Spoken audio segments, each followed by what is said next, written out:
Assalamualaikum warahmatullahi wabarakatuh. Nama saya Dini Ahdiati, NIM 1914165, kelas Ekonomi Syariah B semester 5. Di sini saya akan menjelaskan konsep manajemen pemasaran syariah sebagai tugas UAS mata kuliah Manajemen Pemasaran Syariah dengan dosen pengampu Bapak Dr. Haji Saiful Bahri, SAG MM. Konsep dasar pemasaran Islam yang pertama, strategi untuk mindset. Strategi ini memiliki arti cara berpikir secara bijaksana, kreatif, dan inovatif dalam mencari ide untuk memasarkan suatu produk barang maupun jasa. Beberapa tahun ke belakang, sebuah konsep di mana kita bisa memanfaatkan kebijaksanaan atau kekuasaan seseorang dalam memilih produk. Yang kedua, taktik untuk market share. Taktik ini mengarahkan kita untuk bagaimana usaha kita dalam mempengaruhi target pasar melalui gambar, tulisan, atau dengan ucapan yang baik dan santun. Di mana dalam mempromosikan sesuatu tidak lagi memanfaatkan wants atau keinginan semata yang lebih mengedepankan alasan emosional dalam membeli produk. Yang ketiga, value to heart. Pemasaran yang dilandaskan pada nilai-nilai agama dan dilakukan dengan sepenuh hati dalam segala transaksi hingga mampu memuaskan konsumen dan stakeholder. Tujuan pemasaran syariah. Yang pertama, memudahkan konsumen untuk membeli produk yang ditawarkan secara berulang-ulang. Yang kedua, memaksimalkan kepuasan konsumen melalui berbagai pelayanan yang diinginkan. Yang ketiga, memaksimumkan pilihan atau diversifikasi produk. Dalam arti perusahaan menyediakan berbagai jenis produk sehingga konsumen memiliki beragam pilihan. Yang keempat, memaksimalkan kualitas dengan memberikan berbagai kemudahan kepada konsumen. Definisi pemasaran syariah. Pemasaran syariah secara umum adalah seluruh proses aktivitas strategi yang dilakukan oleh individu atau institusi secara halal guna menciptakan, mengkomunikasikan, dan menawarkan value atau produk barang atau jasa untuk kesejahteraan materi dan spiritual stakeholders-nya berdasarkan aturan-aturan dalam Al-Quran dan Sunnah baik di dunia hingga akhirat. Prinsip pemasaran dalam Islam yang pertama, Sustainable Marketing Enterprise atau SME. Yang kedua, Landscape Business, Syariah Marketing. Yang ketiga, Syariah Marketing Strategi. Yang keempat, Syariah Marketing Value. Yang kelima, Syariah Marketing Scorecard. Karakteristik pemasaran syariah. Menurut Sula dan Kertajaya, ada 4 karakteristik syariah marketing yang menjadi panduan bagi para pemasar sebagai berikut. Yang pertama ada teistis atau rabaniyah. Jiwa seorang syariah marketer yang meyakini bahwa hukum-hukum syariat yang teistis atau bersifat ketuhanan ini adalah yang paling adil, paling sempurna, paling selaras dengan segala bentuk kebaikan, paling dapat mencegah segala bentuk kerusakan, paling mampu mewujudkan kebenaran, memusnahkan kebatilan, dan menyebarluaskan kemaslahatan. Yang kedua, etis, akhlakiyah.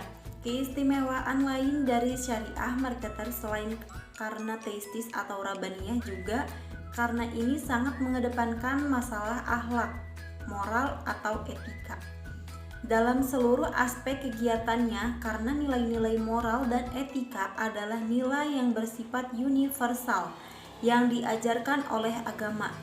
Yang ketiga, realistis atau al-waqiyah. Syariah marketer adalah konsep pemasaran yang fleksibel sebagaimana keluasan dan keluasannya syariah Islamiyah yang melandasinya. Syariah marketer adalah para pemasar profesional dengan penampilan yang bersih, rapi, dan bersahaja.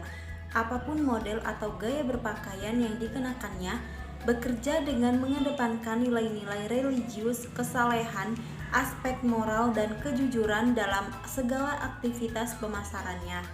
Yang keempat, humanistis atau insaniyah. Keistimewaan syariah marketer yang lain adalah sifatnya yang humanistis, universal, yaitu bahwa syariah diciptakan untuk manusia agar derajatnya terangkat, sifat kemanusiaannya terjaga dan terpelihara, serta sifat-sifat kehewanannya dapat terkekang dengan panduan syariah. Syariat Islam diciptakan untuk manusia sesuai dengan kapasitasnya tanpa menghiraukan ras, jenis kelamin, warna kulit, kebangsaan, dan status. Hal inilah yang membuat syariah memiliki sifat universal sehingga menjadi syariah humanistis universal. Etika pemasaran dalam Islam.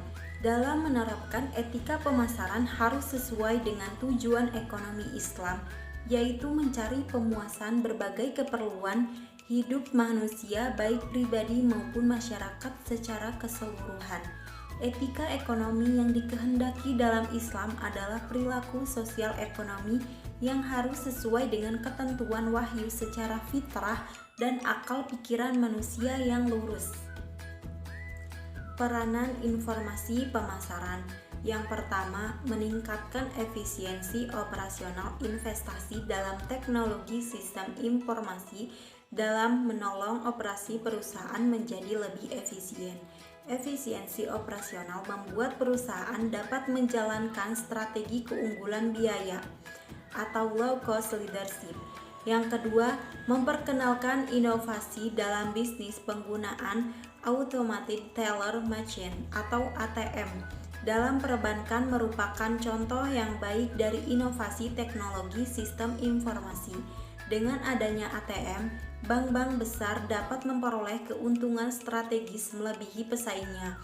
Penekan utama dalam sistem informasi strategis adalah membangun biaya pertukaran atau switching cost ke dalam hubungan antara perusahaan dengan konsumen atau pemasoknya.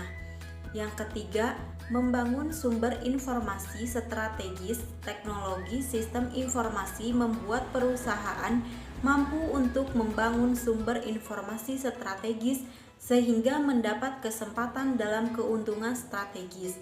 Hal ini berarti memperoleh perangkat keras dan perangkat lunak, mengembangkan jaringan telekomunikasi, menyewa spesialis sistem informasi, dan melatih atau end user.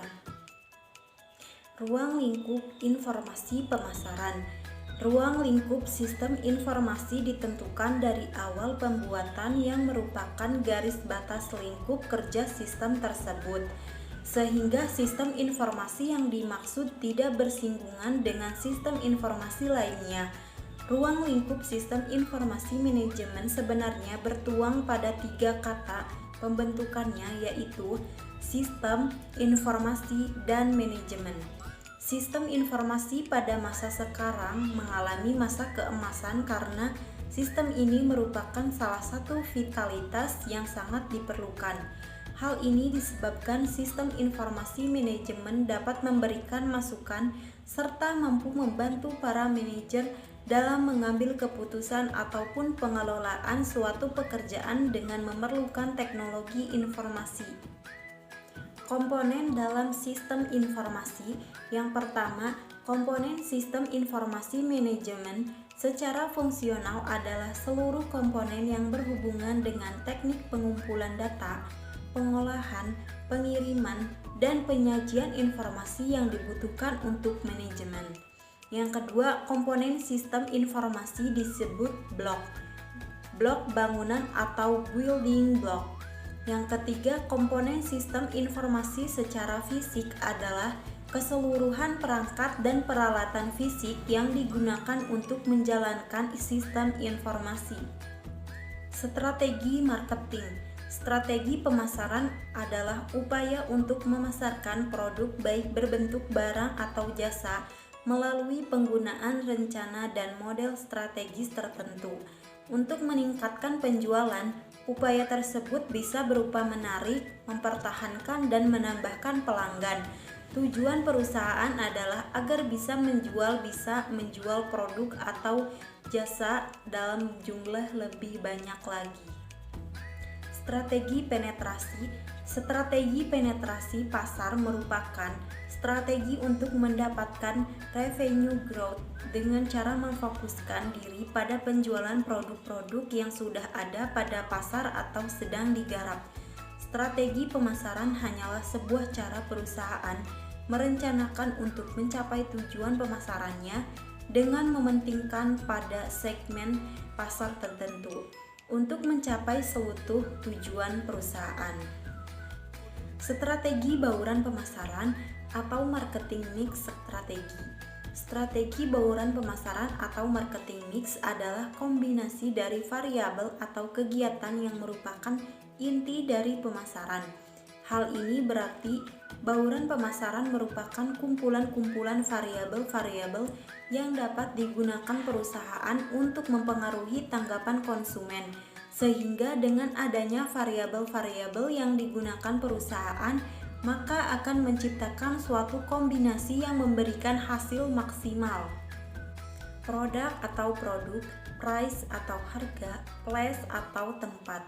Produk atau produk adalah barang yang dibuat atau diproduksi untuk memenuhi kebutuhan seseorang atau sekelompok orang tertentu. Produk ini bisa berwujud atau tidak berwujud dan bisa dalam bentuk barang atau jasa. Harga atau price. Produk pada dasarnya merupakan jumlah yang harus dibayar pelanggan untuk menikmatinya. Harga merupakan komponen yang penting dalam definisi bauran pemasaran dan juga merupakan hal penting dalam rencana pemasaran karena akan menentukan keuntungan dan kelangsungan hidup perusahaan ke depannya. Place atau tempat.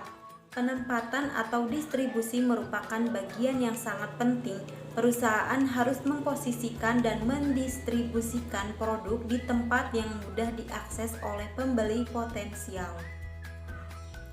Promotion atau promosi, proses public relation atau hubungan masyarakat. Promosi merupakan salah satu sarana yang paling ampuh untuk menarik dan mempertahankan konsumennya.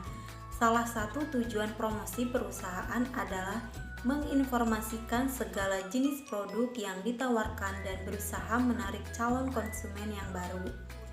Proses adalah keseluruhan prosedur, mekanisme dan suatu kebiasaan di mana sebuah jasa diciptakan dan disampaikan kepada pelanggan, termasuk keputusan kebijakan tentang beberapa keterlibatan pelanggan. Konsumen tidak mengetahui bagaimana proses yang terjadi.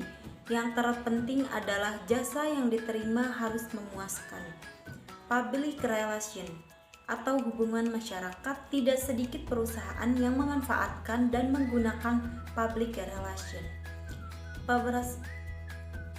Pemasaran untuk meningkatkan kesadaran masyarakat mengenai produk baru maupun produk yang sudah mapan. Bagi kebanyakan perusahaan public relation, pemasaran ini benar-benar efektif. Dalam beberapa kasus, biayanya lebih efisien dibandingkan iklan, namun demikian semua konsep. Strategi serta tekniknya direncanakan bersama dengan bagian pemasaran. Sekian dari saya, terima kasih. Wassalamualaikum warahmatullahi wabarakatuh.